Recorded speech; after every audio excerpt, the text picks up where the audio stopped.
رجل والمدينة الله كلام مرة إن شاء الله هنكفر يا مدح وصر يا رزواني هوري سنة تركني أنا سياسيين تا مشان شوفتا نكوهوي عبد الواحد المواجه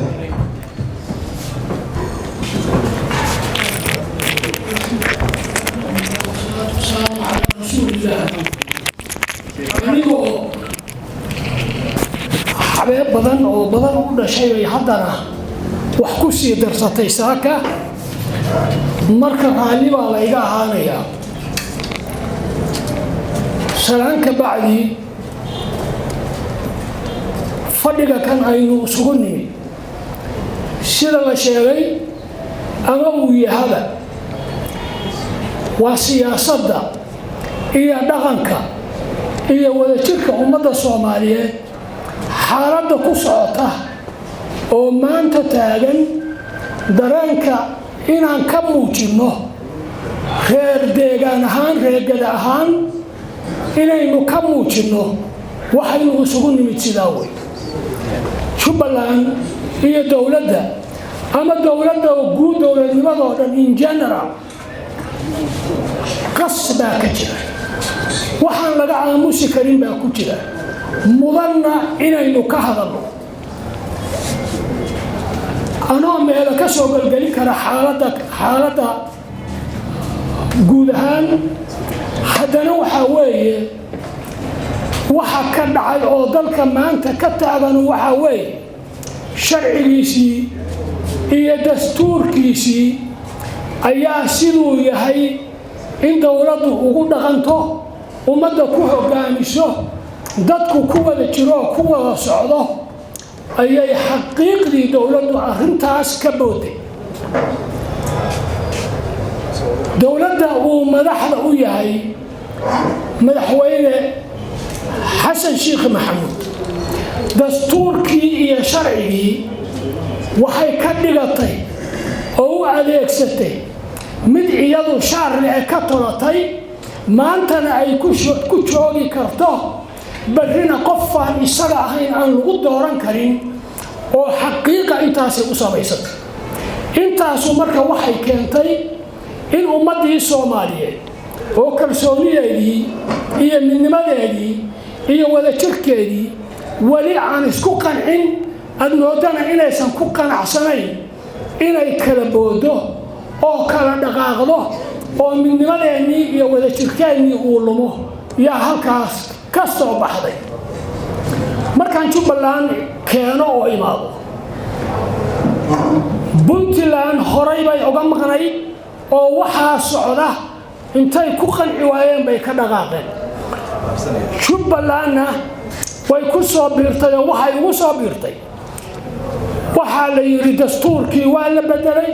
sidaana loo bedelay sidaan buu u shaqaynayaa anigu idooranaya anigu ikraameynaya waa kaligay idinkuna maamul goboleedyadiyo idinkuna iska socda oo ila jooga anigana qof iyo cod oo aan run ahayn oo dib ka sheegi doono yaan samayn doonaaye ii sameeya madaxweyne Axmed Madoobe wuxuu yiri maya madaxweyne doorashadaas ma billa ma samaysmi karto looma dhamma nabad ma haysato sharci ma haysato kalsooni shacab ma haysato suuragal ma doorashadaas inay dhacdo shirkiina wuu ka soo baxay Axmed Maxamed Islaam doorashadiisii uu qabsaday horay buu socday dowladii waxay tiri sharci ma waxa marka igu soo dhacday markii halka joogto sharci ma hanta dowladdu tiri iyo doorashada Axmed Madoobe maxkamad islaam iyo mid gaalo qoor iyo xirale hadii la geeyo oo Axmed Madoobe ku doodo shalayto doorashada dhacday waxay u dhacday sidii shalayto madaxweyne Xasan Sheikh Maxamuud uu ugu taageeray Xasan Sheikh Maxamuudkii 2019 yaa markhaati doorashada iyo sida ay u dhici jirtay inay u dhacday حسن شيخ محمود بايغا مرخاتيا محكمة مسلم يا قال انت سابا كفلا او مرخاتي سيدي ugu dhici jirto sharci uu raali ku ahaa حسن شيخ محمود با مرخاتي يا كفلا waxa weeye ana sana ku siinaya oo inaad aniga sana isiisa ma dastuurka qaranka ku taala ma kaygay ku taala maxaad aniga sana isiinaysa intaad marka adigu sana hadiyada isiin lahayd madaxweyne 5 sano yaa sidii adigu taageeri jirtay Jubbaland aan isku dooran jirtay 5 sano lagu soo dooranaya halkaas aan aadaya ma halkaas aad aaday waa kula dirinaya dagaal foolxumo oo aad iyo aad haddii military madaxda militariga Soomaaliyeed nin walba aan huba in lagu xukumaha isdil sida dagaalkaas u foolxumaa siduu u qaadaraa siduu maguulaysta dhaba dagaalkaas u ahaa ciidankaas haddii sidii military iyo dowlad la arki jiray nin walba madaxdiisa waxaa la dhihi lahaa bastoolad soo qaado kill yourself halka adigu xabad isaga dhufo maxkamad military saas ay ku xukumi lahayd foolxumadaas baa dhacday intaasoo markay dhacday doorashadii qof iyo cod oo la sheegay doorasho qof iyo cod dalka looma wado intaa iga hooya oo iga qoran doorashada loo socdaa waxa weeye sano iyo dhowr bilood baa hartay markii la joogo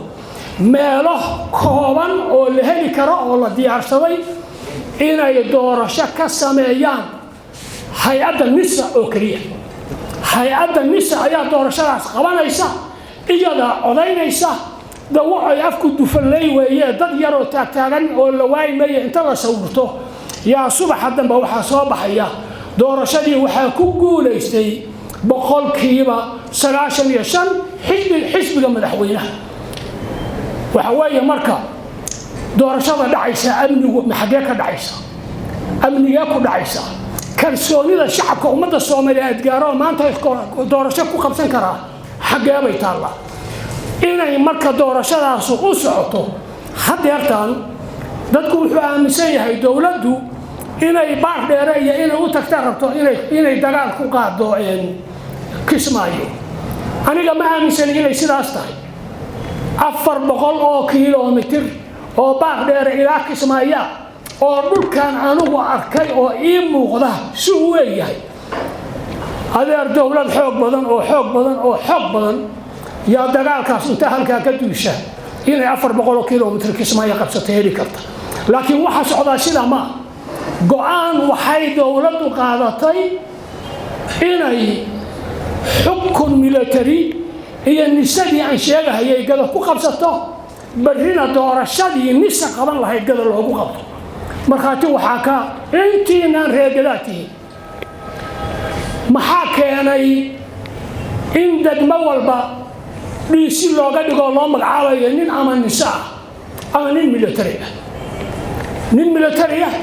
in la magacaabayo degmooyinkii waad ogtihiin oo maxaa loogu magacaabaya mushaarka xunka baad qaadataa military baa tahay NISA tahay amarka dawladda qaado sidaana soo yeel xoogaaga qaado gada waxa ka socda sida weeye duulaan ma masalantigii baynu joognaa marka degmo walba oo gada ku taala nin military iyo nin NISA xukumayo oo loo magacaabayo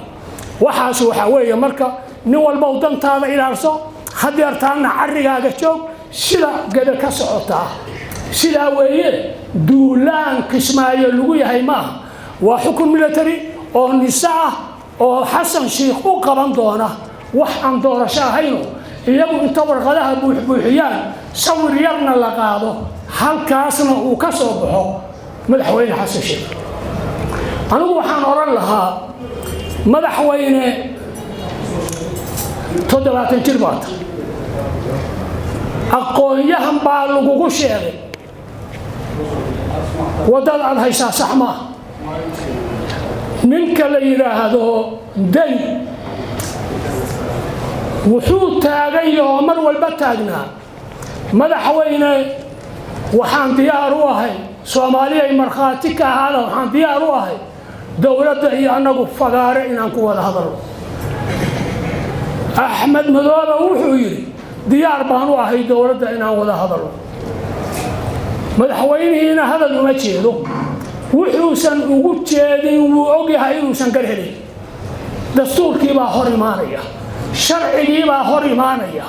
wuxuu socdoon meel la haysan baa hor imaanaya diyaar uma aha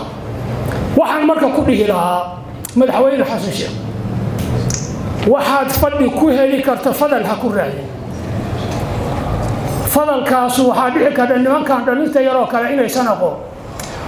waa fardaha lagu dagaalami jiro teknika ahaan jireen boorka iyo fadalka ay kicinayaan fadal iyo colaad ha ku raadin waxaad fadhi ku heli karta madaxweyne intaa marka reer gado waxaan oran lahaa nabad baad haysateen relative ahoo aad iska fadhideeno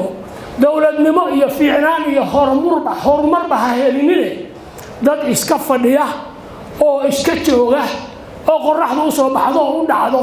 oo nabad haystaad haydeen intaasu xubin bay haydo ciyaarba maahanoo nabad wax ka weyn uma jiraan maanta marka waxaa idinku taagan kan baan bedelay kanaan qoray maalin walba mid idinka ahaa la bedelaa mid cusubna waa la magacaaba arrintaasu waxay u xuub dilaacsan kartaa oo aadi kartaa inaad ku dirirtaan idinku inaad isdishaan inaad iska bilowdaan oo idinku dirirtaan waa idinku imaan kartaa waxay kaloo dhali kartaa nabaddii idinku meegaarsanayd oo aad isaga dhex joogteen iyadiina qas iyo dagaal iyo dhib inuu idinkaga yimaado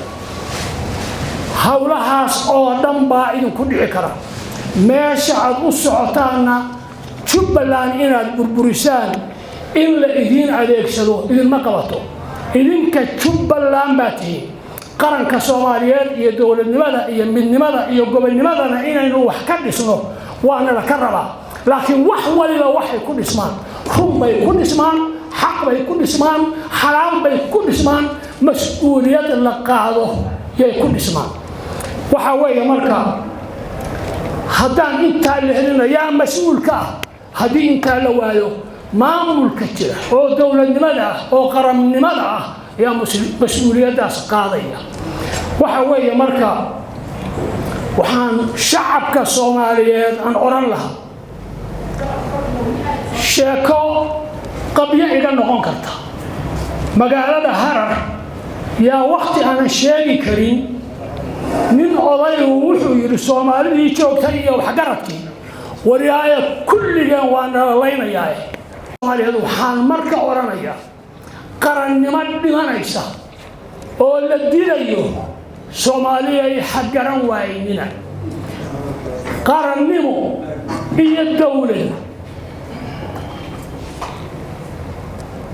arkaan bay dawladdu leedahay baarlamaan bay leedahay golo fulin bay leedahay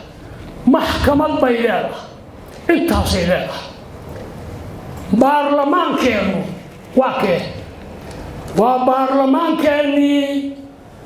xumaan madiida ahaa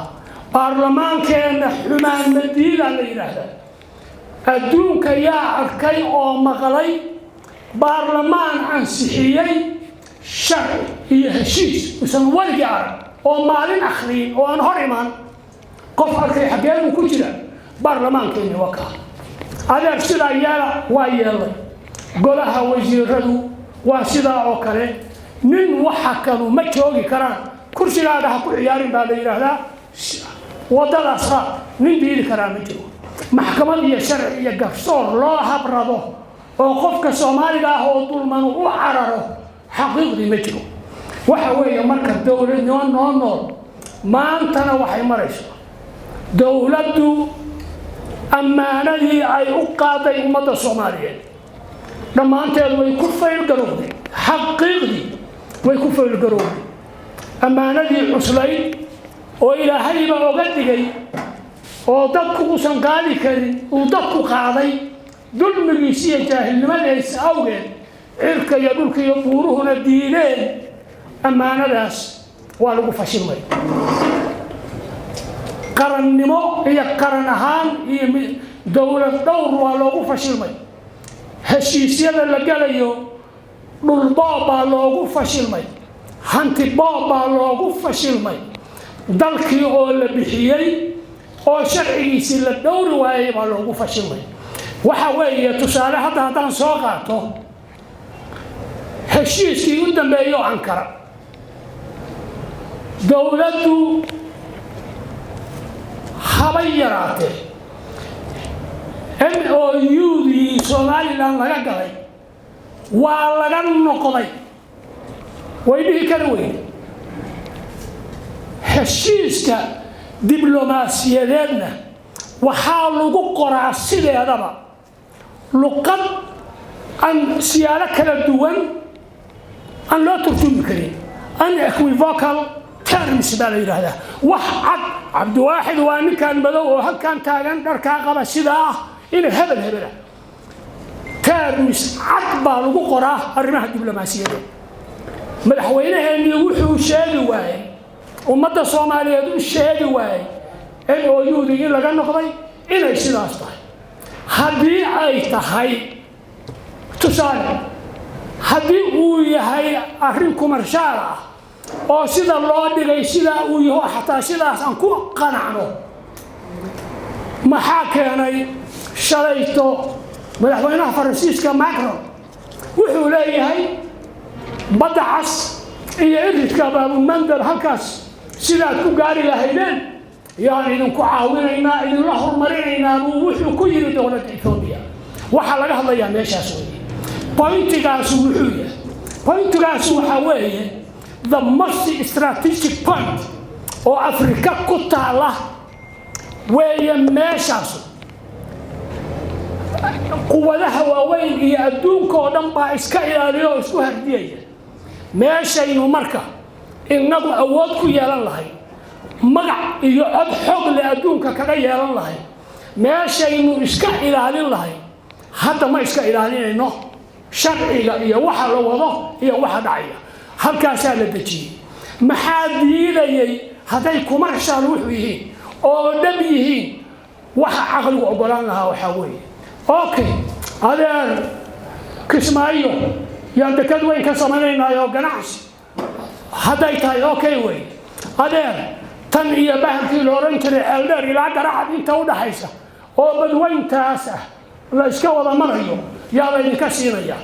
laakiin waxa weeye magac iyo muunad iyo istaraatiijiyad iyo xog bartan ku yeelan lahaa adigu soo fariiso ciidankaagii dhig awooddaadii dhig anigana waxa weeye halkaas baan ka baxay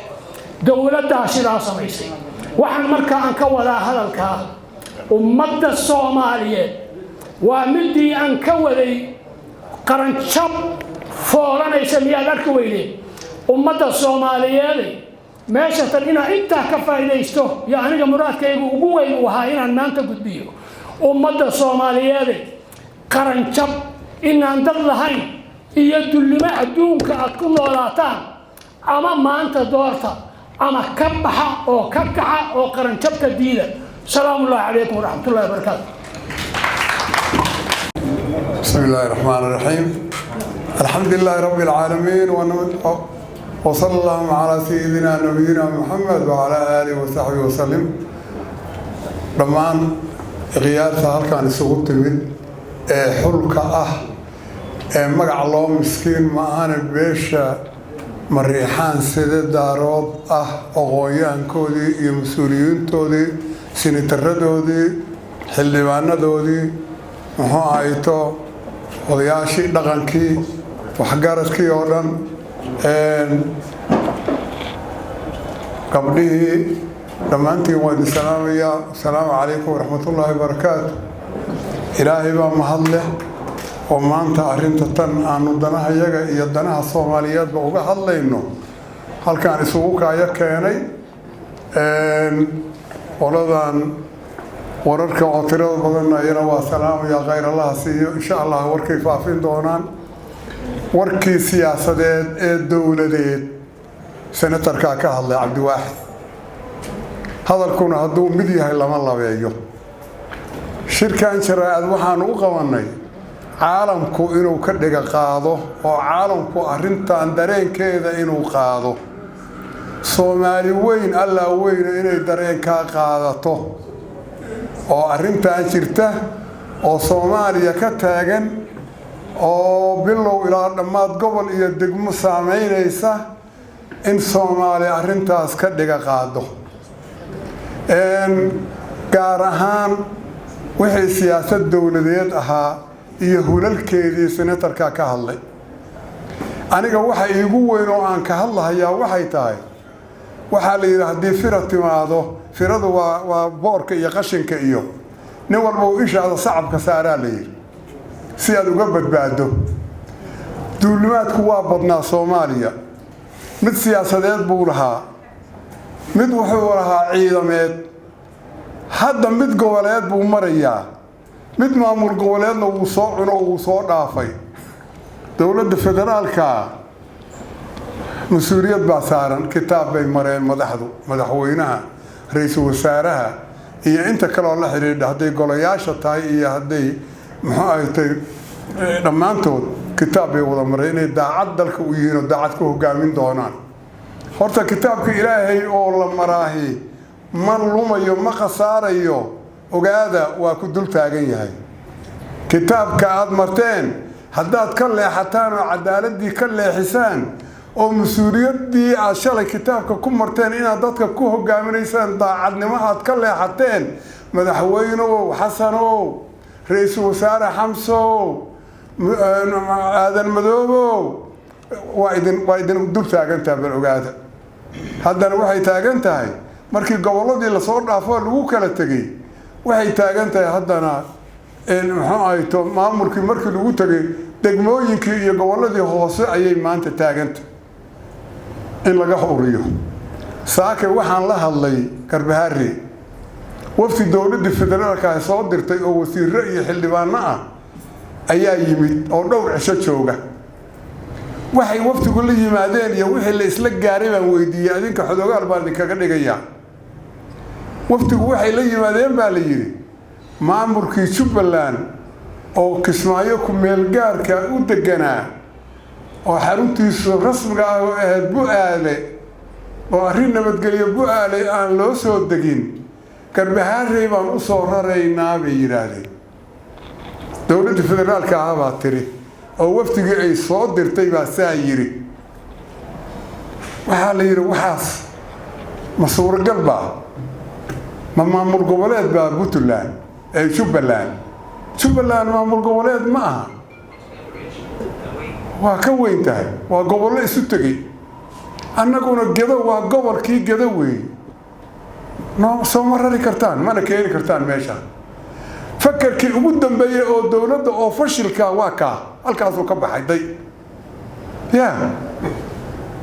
sheekadii halkaas ay maraysaa ujeedku muxuu yahay gedo in la geliyo balaayo laga shido dab gedo oo shalay dawladnimadii lagu qadiyay oo gargaarkeedii lagu qadiyay oo dawladnimadeedii lagala tagay oo buundooyinkeedii ay badda wali dhex sabaynayaan wabiga ay dhex sabaynayaan oo dawlad baa nahay meeshaan dhib baa ka jirta aysan dhihin nin wixii dhibaa dheelmaa la yiri anigu dhibkaas ay haya kuleelkaas gedow kala idiin soo dirayana dan idiin ma wado dawladii soo dirtana dan idiin ma wado Jubbaland baa tagtay oo Puntland baa tagay oo waxa tagay Qaatuma tagtay oo la kala tag hadda maxay taagan tahay mariixaankii shalay loo diiday nolosha inuu noolaado hadda muxuu nool yahay halalaayo ay hadda taagan tahay wan adduunku arag caalamku arag wareer gadow arka war ha ka yeelinina shirqoolkaas ha ka yeelinina kuwa la soo diray wax lagu soo diray ma garanahaye ha ka yeelinina shirkaan waxa uu daaran yahay waa wareer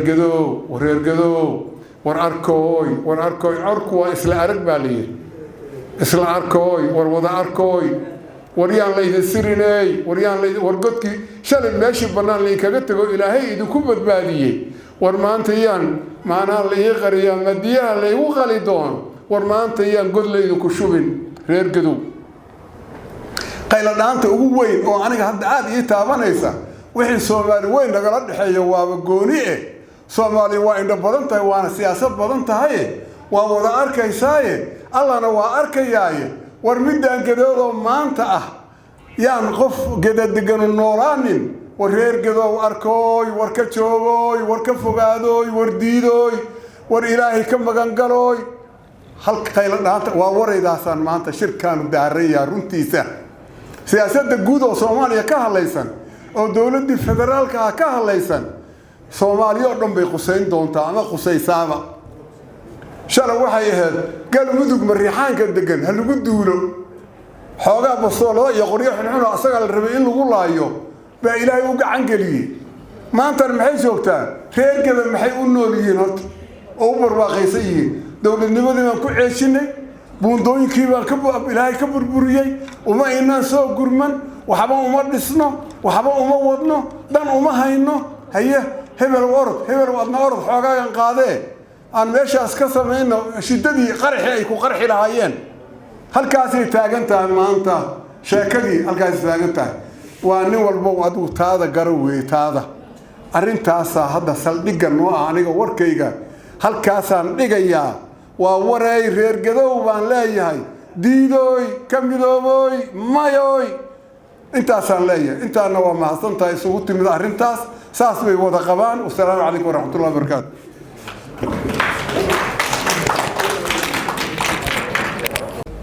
وسيادة وحجرتك أقوى يهندا قبلها شرفت له دمان مرتي شرفتك له ضلدا ورباهنتا يوم حنكو إرهدا دمان وحيدكم السلام يا سلامة الإسلام كافر يطمني بقول قراءة عدد ديسة السلام عليكم ورحمة الله وبركاته runtii waa sida loo sheegay hadal baa haray baa loo hadlaa bay Soomaaliya tiraahdaa liskama hadlo hadalka muhiimkiisii waxa dhameeyay odayaashii iyo akhyaartii iga horeysay haween ku dari maayo waxaan rabaa inaan in yar aan raaciyo dawladda federaalka Soomaaliya way seegtay sharcigii iyo wixii loo doortay way seegtay madaxweyne Xasan Sheekh Maxamuud waxaan leeyahay madaxweynow jidkii waad ka luntay Soomaalida waxay tiraahdaa jidkii habeen laga lumo maalin loo noqoy soo noqo oo ku soo noqo sharcigii iyo dawladnimadii Soomaali intaad adiga timid wax dawladii ka horeysay aan lagu arkin ayaa ka dhacay inta waagi hore joogtayna sidaas ay ahayd oo magaalooyin kala xirxirnaa oo waxa jiri dawladda ka dambeysay ay isu furtay maanta oo aad ku soo laabatay Soomaali heshiis ah ummadana heshiis la ah dawladaha dariskana heshiis la ah been baad sheegtay ma dhicin tii ayadaheed maanta Soomaaliya markii gobolka Gadeer laga reeba inta kale sida duurjoogti bay isu cunaysaa dugaaga iyo ugaarta sida isu laayaan bay isu laaynaysaa ma ahayn inaad isha ka fiirsato ee waxay ahayd kitaab baad martay dadkii baad u dhaaratay madaxweynihii ummadda tahay inaad dadkaas kala badbaadiso ka shaqaysan nabadgelyadooda ayay ahayd عكسكذا وحد نوم وقتنا دتك اسكو دريسو او دسو هبينيسو وحا نوع عدينيا او دليل اه مرخاتي اه جبلان oo nabad had ku soo duushay oo dawlad goboleed ah mar labaad hadda waxaad soo aruurinaysaa haddaad ku fashilantay ciidankii qaranka oo aad geysay Raskamboni haddaad ceebaysay qarankii wali ma waan saqaanad qaadanaysid waad soo wadaa haddana waxaad ku soo wadaa gobolka Gado oo nabad ahood maalinkii hore oo xukunka timidna aad ciidamadii joogay iyo maxaan ku iraahdaa ciidankii ilaalinayay xuduudaha iyo hubkiiba aad ka qaadatay oo aad si siyaasadeed oo la dirirtay ayaad haddana ku soo daldalaysaa waxaan leeyahay ka joog madaxweynuhu ka joog intaas waxaan raacinayaa qoladan baarlamaanka la yiraahdo baarlamaan ma tihiin daalimiin baad tihiin dalka waad haadaan baa ka tuurteen waxa weeye daalimiin baad tihiin dalka ka iscasila oo ka soo leexda meesha beesha caalamka waxaan leeyahay war waad joogtaan meesha ma Soomaaliya ina maxaan ku yiraahdaa sharcigeeda la burburiyo oo dawladeeda la burburiyo oo Ilaahay waa ku roon yahay dadkeeda la isku dira miyaad ku taageeraysaan dawladood meesha u fadhidaan war waxaan idin leenahay beesha caalamka war arka waxaan arka war dawladii waa burburto sharcigi waa la haleeyay war wax arka oo wax qabto waxa noo muuqata inaad aamusantiin war maxaad u aamusantiin wax waad garanaysaan insha Allah kariim intaas ku soo koobaya aad iyo aad baad u mahadsantiin inta ka soo qayb gasho dhan وما سنتين السلام عليكم ورحمة الله وبركاته. الله وبعد السلام عليكم ورحمة الله وبركاته. ضمان أخيار تماشى سكوت تمت سياسيين تا وضياش الدغنكا يوباشا جودهان آد بندين سلام يا مر اللي بعد وأنا محسنتين. حنوم لنا واحد بدنا وهذا أنكود رأي متشران. لكن محارب أين ندين شيء. سوماليا حل هذا اللي تشوف. waxaa ku soo socda ama soo wajahan dagaal iyo shidda 100 sano oo dama soo socon doonta hadduu in Ilaahay naga nabadgelin madaxweyne Xasan Sheekh anu waxaan dhihi karaa in waa nin wax walba oo maanta damacsan yahay ama wax kasta uu yahay shakhsiyadiisa iyo wax kasta uu yahay waxa ka awood batay oo maanta meel walba ku tuuraya danahiisa siyaasadeed waxaan dhihi karaa waa madaxweyne maanta power hungry wax la yiraahdo ku dhac waxa madax wareeriyay xukun waxaan u maleynayaa waa madaxweynihii waa halka madaxweyne ee laba jeer wadankan soo xukumay hadda ognahay heshiis buu la soo galay dawladda Itoobiya wax ka dambeeya iyo waxa imaan doona iyo Soomaaliya wax u dambeyn doona kamuusan fikirin waxa u muuqda kaliya Jubbaland seed u qabataa seed Axmed Madow uga adkaataa wax kale u muuqda ma jiraan heshiiskan hadda uu soo galay wax uu ku salaysan yahay siyaasiyiinta Soomaaliyeedna ma garan karaan MOU-geeda cid aragtay oo hadda qeexi karta ma jiraan dagaal xun baa soo socda horta Ilaahay naga nabadgeliyo waxaan baa u dirayaa baarlamaanka Soomaaliyeed ayaa hor istaagi kara barnaamijkan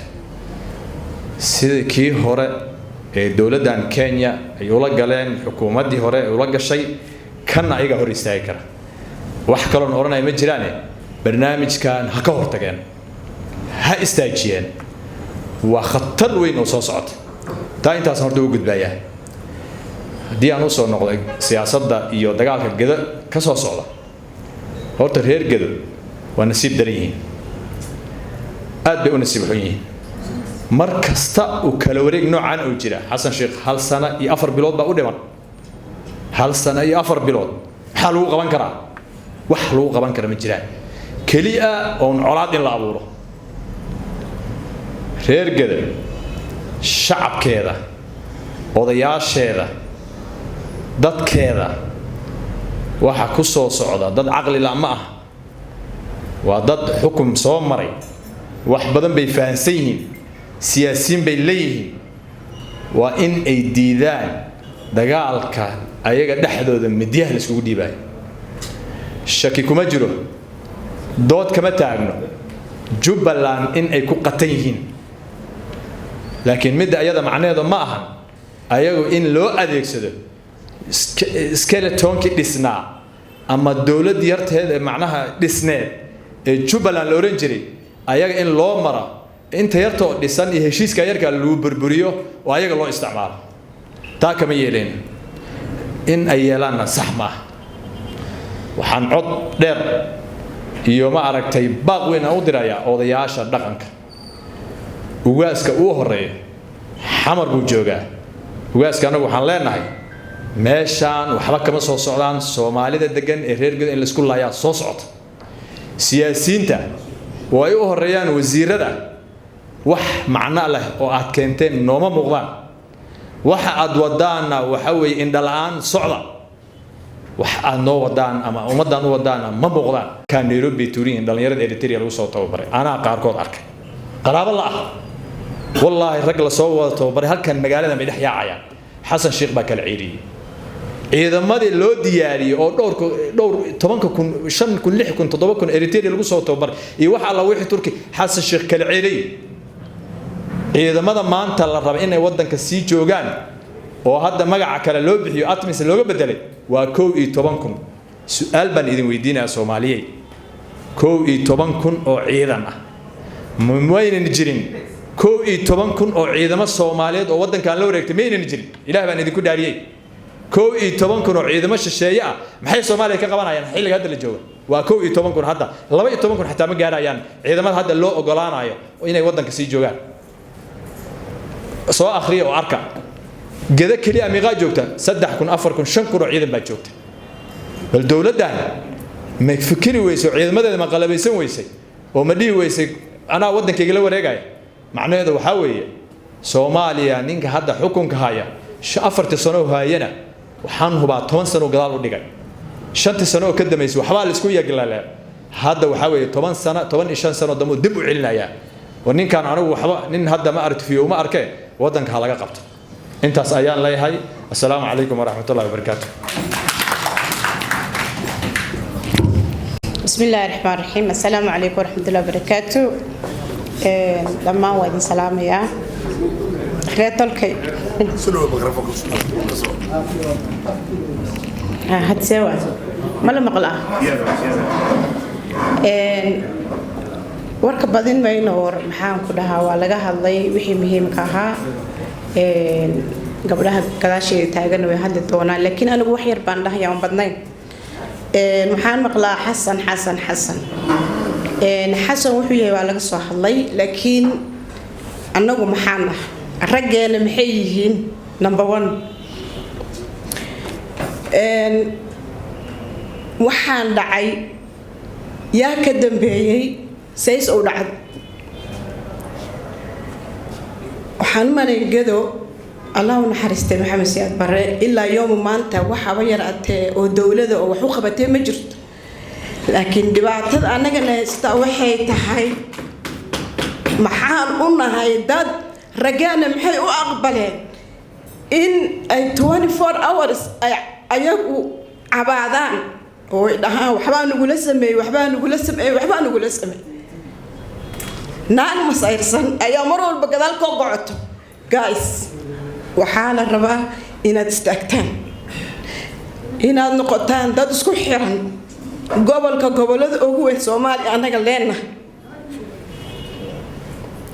وحال النهاي ده كلوتوك صدقنا وبيان لنا بيران لنا وحالنا حدودان لنا لكن وحالنا ده كلوتوك صدق مركي أبارت العظم rag badan baa Kenya degan oo hoteelo ku leh oo guryo ku leh oo hanti ku leh waayo wadankiinu dhisan weeyeen waayo aad maxaan ku dhahay sidee aniga ila mid ah aan oga cabaadi kara waa inaa isku tashataan number 1 raaliga noqda waxay raacad fada hayso taas oo gabax waxaan rabaa madaxda annaga namatasho markasta أما مدحين هذا أما رئيس الوزراء هذا أما هاتو محل حلبان هذا أما وزير حضانة هذا مركو ماشى تجو سدنا معها جدنا معها مدقنا معها وكان أمنا يا عدد حتى كنت رادور هذا وضنكي جد مليين وعيل مليين وبوند مليين وحب مليين وحريك هذا مليين كان بسوق عينيه وحوقن عينيه يا متك كله وأذنكم حاسو قنع لادهين محاد أذنكم نقول لادهين دات وحاسو مالو حيتر هذا قرآن شاء أروتها محام كده ملعبة جدا مسويت شاعرانو الماذا ريالو مالو والبيان ما لها تاجنانيني وحال اللي قعد صن لها aqoon-yahanaa leedihiin rag hanti leh baad leedihiin gabdho hanti leh baad leedihiin gabdho idin garab taagan baad leedihiin diyaar waxaanu nahay hantideenna iyo xooggeena iyo dadnimadeenna waa idinku garab taaganahay laakiin cabaadka joojiya cabaadka noqda rag isku filan xuduudaad leedihiin waa idinkugu soo celinayaa webiyaad leedihiin beeraad leedihiin dhul baad leedihiin dhista maalin dhaweyd waxaan arkayay gabdhaha taagnaa garbaari gurigaygan ka dhexooye meeshay diyaarada ku soo degayso 2 guri baa ka dhis guys wadamada kalena fiiri meeshay diyaarada ku soo degayna say waqti markaad adigu wax noqotaa wax lagu moodaa horta sideeda banaanba adigu markaad wax tahay ayuu qofka kalena Soomaali sideedaba adigu markaad wax tahay wax kuugu daraa ninka wax haystay wax siiyaan laakiin markaad weel daba duleelantahay oo xabeeysan oo meelad bag ku noqoto aadan lahayn wallahi ilaahay baan ku dhaartay qof walba ku yasaya mar dhowna waxaan u maleeyay Soomaali nagala tirtiri doono si shaqada u socoto waa hadaana bedelin intaas waxaan rabaa inaan tabi ku soo noqdo mudane Xashan Sheekh waa madaxweynaha Soomaaliya laakiin wuxuu wado saqiirka caawa dhashay u jeedaa waa isir tirtir anigu waxba ma qarinayo isir tirtir wuxuu wadaa umana socdo Axmed Madoobe uma socdo hadda wiilkii waxaan u maleeyay xildhibaan iyo inuu yani kay wuxuu ka musiileeyay afwan wiilka hadda wuxuu yiri maxay noo qabatay dawladda hore tan samay noo qabatay warintiis mid kale sanadka tripka hore oo ninka la yiraahdo madaxweynihii Cabdullaahi Farmaajo baan ka shifano oo waxaan dadkana wada arkeen maanta inaan ku faynay ma moodaynin waxa u maleynay maanta inaan garbaha isqabsan doono nin kasta markuu uu maxaan ku dhahaa waqtigiisa soo dhamaado inuu inta yimaado uu yiraahdo gada wax ka soo raadsho waa ducufnimada ragga nagu matala siyaasadda ama Puntland muxuu ku dhahay Jubbaland ka soo jeedo ama ha ka soo jeedo maxaa la dhihi jiray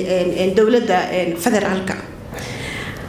qofkaad adigu dirskatay ama ergeyga adigu aad dirsatay haduusan quality lahayn haduusan ku hadli karin haduusan dhihi karin war gobol baan ahay Jubbaland maxaad ii haysaa xaqaygii aaway waxa lagu soo celinayay maxaa la jiray ii sheeg maxaa lahaa buundadii baa lagu soo celinayay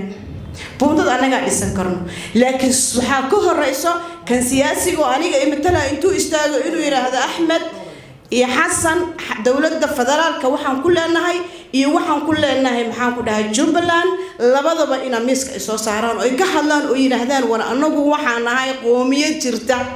gobolka Soomaaliya gobolka labaad ugu weyn baan nahay xuduudaan leenahay ma aysan dhihin markii anaguna sidee waxa isku imaanaa markuu dhibka jiraan isku imaanaa inta uusan dhibka dhicin horteed bakaylaha kama liidane bakaylaha inta uusan abaaru dhicin buu god kala sii daydayda iyo meel kale uu galo ilmada reyaalow anigu waxaan idin leeyahay horta koow anaga aan isbedelno marka ugu horeyso waa in anagu noqonaa dad jiro oo muuqdo oo la challenge gareyn karo oo maxaan ku dhahay waxa ay yihiin muujin karo horta waa in anaga noqonaa especially raggeena waa inay noqdaan number 1 waxa kale oo jira ma fiicna raali noqdo hadalkeedu ku dheereeyay waxa la rabaa raggeena aqoonyahanka raggeena wax leh gabdhaheena wax leh in go'aankan shirkan ka duwan ina isugu imaano oo horta tanaheena ka tashano waxa soo haray labada madaxweyne ee midna Jubbaland ka taliyo midna ka taliyo Soomaaliya aniga maanta waxaan aaminsan idinkana wada ogtihiin Axmed Madoobe waxba nooma qaban Xasan waxba nooma qaban haddana waxa loo socdo waa jiritaankeeni iyo wiilasheeni yaryara ee shalay xabada dhinacna shabaab ka leenahay dhinacna abaaru ka leenaysa dhinacna maxaan ku dhahay qabiil iyo maxaan ku dhahay waxaan loo baahnay kale in haddana nagala laayaan rabaa ilmada reyaalow anigu waxa yaalo adinka ka hadlay adinka ana maxaan ku dhahay sheegay laakiin anigu waxaan inta u soo istaaginaa wax noqono madaxdeeni hore waa joogtaa kuwa dambe imaan doonana waa arkaynaa kuwii hore u sii joogi jirayna sidoo kale madaxdeenu waa inay ka waantoobaan inay dadka madax u lulaan hadalka hadlayo siyaasiyiinta iyo dhaqanka way isugu jireen oo hortay hadlay senatarkii iyo gudoomiyihii yuusuf maxamed ciise iyo cabdiwaaxid cilmigojaac raggaasa hadalkii dhameeyey wixii aan isugu nimid iyo shirkan jaraa'id ku saabsanaa iyo ujeedka shirka loo qabtay iyo raggaasa caddeeyey oo waxaan filayaa uma baahna in waqti kale lagu sii lumiyo cabaarna waa la fadhiyo dadka way daaleen maadaama cabaar la fadhiyey hadalkii inaan keliya caddeeyo anigana odayaashii iyo shirka wuxuu ku saabsanaa intay odayaashii saaxiibada hortay hadlay intaas inaan la qabo oon isku aragtinahay oo dadka gobolka ka soo jeeda oo dhan inta shirkan timid iyo inta ka maqanba ay isku aragti ka yihiin waxa ka socda gobolka ama Jubbaland gaar ahaan laga abaabulayo inay isku aragti ka yihiin inaan cadeyno unbaa raggii hore u sheegeen inta aydan la qabaa waxaan intaa ku darayaa waxaan filayaa haddii madaxweyne lala hadlahayay iyo haddii madax kale lala hadlahayay raggii iga horreeyay baa la hadlay oo uma cil qabna cabdiwaaxid iyo raggii yuusuf ba labadaba way la hadleen marka inaan marka kusii mashquulan mar raba waxaad ogtihiin horteen ama gobolka raggii joogay odayaasha ah iyo ganacsatadii iyo maaragtay culummadii iyo dadkii gobolka ku noolaa hadduu qof fardi u hadlaya yahay iyo hadday jamaaca iyo kulan ku hadlayeenba hortan ay hadleen inaan xoojinna oo ayaga aan la qabna fikirka ay ka hadleen oo gobolka waxaan filayaa gobollada Soomaaliya gobol ay colaad ka jirin oo xabad ka soconin ma jirin xasanna halqabsi uu inta badan ku celceliyay waagii uu xukunka raadinayay yaa jiray oo Soomaaliya heshiis ah dunida heshiis la hadda Soomaaliya col ahay soo badashay oo gobollada Soomaaliya waa kumanayna gobol aan isku leeyahay ma jira adinkana waad ogtihiin qof walba midiyu ka fiirnay wax dhacay marka in marka gada hadda fiyo oo hadda markii laga soo tagaa nimankan duurka ku jiro oo dhibaateynaya gobolka iyo deegaanada Soomaaliya oo dhibaateynaya dhibkay ku hayaan markii laga soo tagay gadaan hadda nabad oo dagaal ka soconinay iyo Jubbaland dagaal ma gelina oo fikir ku ogyahay intaas hartay gadaa hartay iyo Jubbaland ama reer Jubbaland dagaal ma gelinaayo ayadana nin baa laga sheegay soo inta col laga bixi waayay iyo saaka hal idid aan noo furane yaa midkaan naga soo xira halkaan ilano noo furan ila gobolada Soomaaliya gobolka dagaal ka socon ma jiro waqti marka waxaan leeyahay marka reer Gedo haddii waxa la idin taray oo ku hadii idin imaaday oo dawlad baan ka soconaa la waxay tarayaan waad ogtihiin goboladii gobolka Gede buundooyinkiisi waa la iskama gudbi karo waad garanaysaan inta ay dhulka taala buundooyinkaasna waad garanaysaan qof ma jira maana ayuu ka hadlayna man arag madaxweyne ama han noqdo ama cid ka hooseyso oo ra'iisul wasaare iyo xukuumad iyo baarlamaan iyo cid kasta noqoto cid ka hadlaysa oo reer Geda dib ku dhacay leh oo buunda dib gaaray leh oo baahimay reer Geda qabaan leh maana arkin nin marka hunguri siyaasad ku raadinaya inuu idin imaado warkiisa aad dhageystaan dhicin nin raba dadka inuu dhiigiisa ka shaqeysta oo dadka dhiigooda dhugriye ka dhista oo dadka dhiigooda inuu ku shaqeysta raba yuusan idin khaldan mana idin khaldi karo waa ogahay waad bahadasheen horay baad u hadasheen waad diideen sida aad u diidantiin oo kale annaga u diidanahay gobolka inay dhibaato ka dhacdo Jubbaland inay dhibaato ka dhacdo annaga reer Jubbaland baan nahay kama gooyna Geda waa Jubbaland ama hal diida ama hal ogolaado qof diidan qof ogolba Geda waa Jubbaland markii loo soo maray dawladda federaal Jubbaland waxa loo soo maray Geda waxa loo soo maray Jubbaland cid ka gudbi karta oo Jubbaland ka saari karta ma jirta hebel baa xukunka hayay hebel ma xukumayay waa dood iyo wax naga dhaxeeyay waa dadka dhaxalka isku haystay baan laakiin manihin annaga federaalkana waa ogolnahay dawladnimada waa ogolnahay sharafkeeda waa ogolnahay xukumaan ogolnahay kursiga cidda ku fadhida annaga dan gaar ah nooga xiran ma jirta nabadgelyo qof dawladda wax siiso daam siisa ama guri u dhistaa ma jira dawladnimada sharafkeeda waxa weeye waa inaad nabadgelyo ku hesha nabadgelyo haddii naga qaadaan maxaa noo sameynaysaa waxba nooma sameyn kartaan waxaan leeyahay hadday madaxweyne tahay xasan sheekh maxamuud iyo cidii ka hooseysaba iyo hadday cidna loo soo diray gobolka ka soo jeeday ay tahayba gobolka dhibaatada laga daayo gobolka nabad iyo maslax u baahan yahay horumar inta yarta oo gobolka dadka deegaanka u dhashay ee ayaga gacmahooda ku sameysteen ha ka baabiinina ka daayo dhibaatada inta yar oo gacmahooda ay kula imaadeen waxba dawladda uma qaban wax maamul oo wax u qabtay ma jirin dadkaas deegaanka degan oo shacabka ah inta ay gacmahooda kula imaadeen oo hadday caafimaad tahay hadday waxbarasho tahay hadday ganacsi tahayba iyo hadday nabadgelyo tahayba inta yar oo gacmahooda kula ameedeen ha ka burburinina aad iyo aad baa u mahadsan. Assalaamu calaykum waraxmatullaahi wabarakaatuh. الحمد لله رب العالمين والعاقبة للمتقين ولا عدوان إلا على الظالمين أشهد أن لا إله إلا الله وأشهد أن محمدا عبده ورسوله خيارة الشركة كسوق يبقى الشيء وككوبا سياسيين aqoon-yahano waxgarad gabdho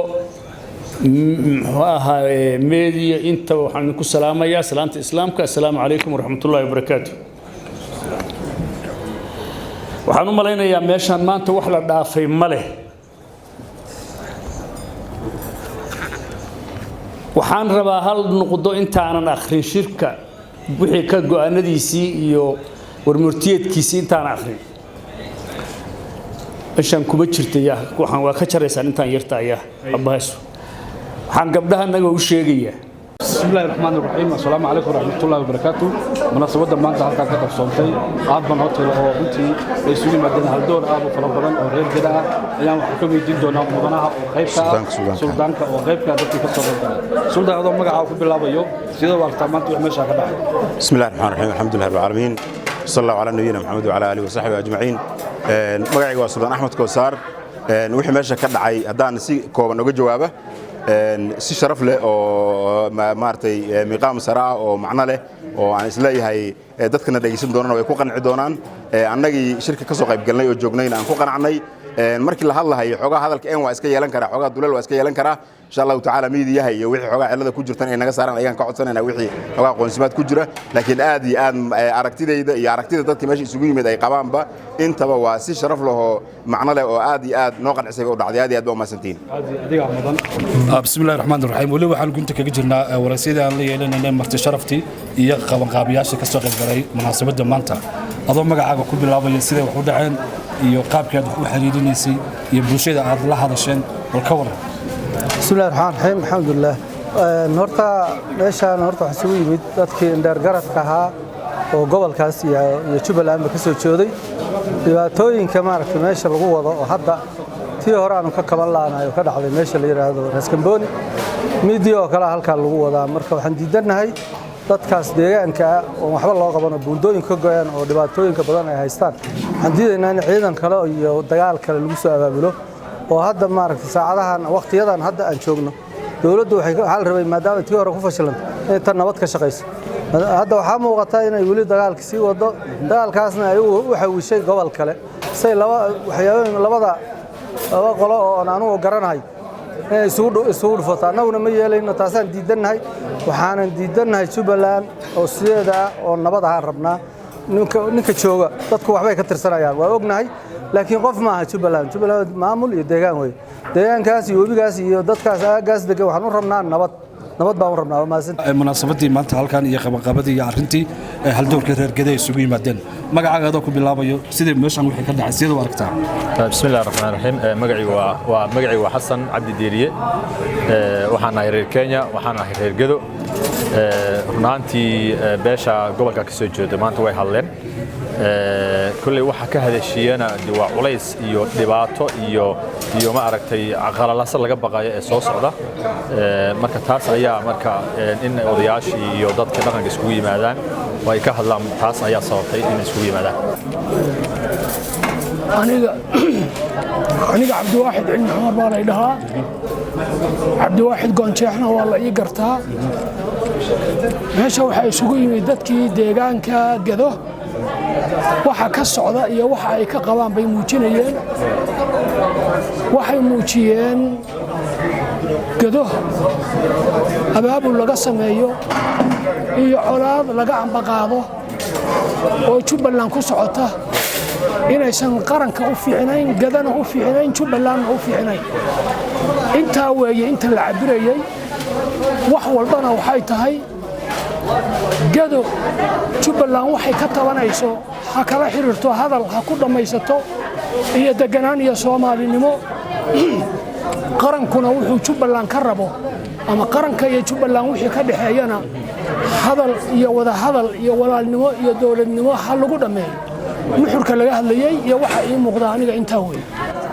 magacayga waxa la yiraahdaa Sheekh Cabdi Ismaaciil Sanfari meeshaan waxaa ka dhacay waxa aad u wanaagsan baa ka dhacay cid kastoo ka soo qayb gashay kaalinteedii si mug leh u qaadatay waxaan runtii sidii ciddii aan baaq gaarsiin lahayna waa ku talagalnay waa gaarsiinay inta iyada joogtaana waa ku farxaday waxaan raalli ka nahay midda kala wariyayaasha iyo dadka soo qaybgala warbaahinta ayagana waa u mahad celinaynaa si wanaagsan bay u dhacday xafladan wariga assalaamu calaykum waraxmatullaahi wabarakaatuhu waa daahir cali kamiin magacayga nin deegaanka Jubbaland special rex maayaan ahay runtii meeshan maanta munaasabad qurux badan baa ka dhacday ma ahayn oo kaliya eedeynta dawladda federaalka laakiin waxa uu heliyay eedeynta lafteeda maamulka Jubbaland oo ah iyada lafteeda maamul carqalad ku ah ama horsocod aan ka samaynayn dib u heshiisiinta iyo wada xaajoodka sidaa daraaddeed labada dhinacba eedahoodaan tirsanaynay beeshana waa gar dhiganaysay bismillaahi raxmaani raxiim anigoo la yidhaahdo yuusuf maxamed yuusuf garle gudoomiyaha shaaliyadda beesha side ee Nairobi Kenya xafladii halkan ka dhacday xaflad loo baahnaa oo munaasabadeedii ku soo aaday baan u arkaa oo ay tahay xafladaas annagu dawlad la diririmayno reersada haddaan nahay dagaal dawladeed ma wadano dagaal maamulna ma wadano dagaal qabiil oo kaleetana ma wadano kaliya waxaan doonaynaa in wax hagaagaan waxaan ka digaynaa khatarta wixii khatar ah annaga gobolladayadii waa la dayriyey dayradii haddana in dagaal loogu daro ma doonayn dhibka ilaahay baan u sheeganaynaa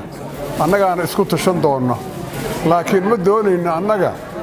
dhibaatada saldhiggeedii in laga dhigo gobolka yagii gedo xilli rabe mar hore aan ka talinayn in laga hadlo arrimahan soo socdo iyo waxaan dhacay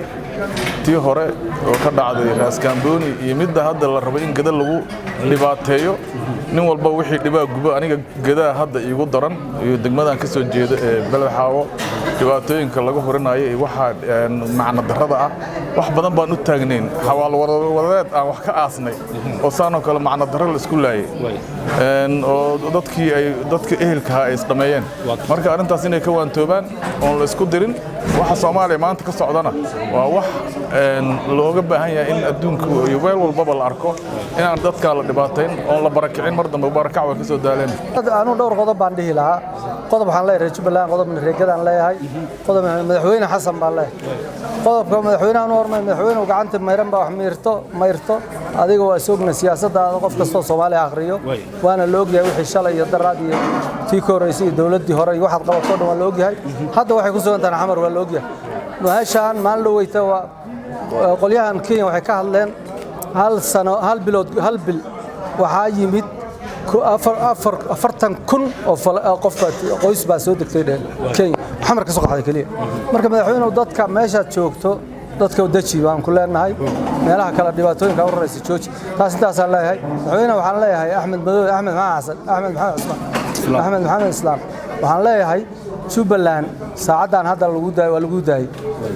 shanta sano soo socoto waxaan ka codsanayaa dib u heshiisiin ka shaqeyso inaad dadka dib u heshiisiin u samayso inaad siyaasiyiinta hore u yeerto Bariira lana u yeerto inaad u yeerto Morgan inaad u yeerto Axmed Cumar Jees odayaashana guriga u dhisto inaad soo dejiso Jubbaland oo nabad ah midaysan oo hal gogol ku fadhido oo siyaasadeeda ciidankeeda iyo muxuu garsoorkeeda waxay wada midaysan yihiin inaad ka tagtaa ka codsanayna reegada waxaan leeyahay reegada haraanti kasta oo mar dawlad kasta oo dhacaysa haraantideeda aan ku dhacdo aan ka codsanayaa haraantidan hadda socoto inaad ka gaashaamataan wixii hore u soo marteen waa ogtihiin inaad ka gaashaamataan dhibaatada hadda jirto oo wax dhexdiina aan dib laga samayn cid kalena aan lagu duulin Jubbaland aan lagu duulin meel kale aan laga dhibaateyn intaas aan kula hadlayaa mahadsantiin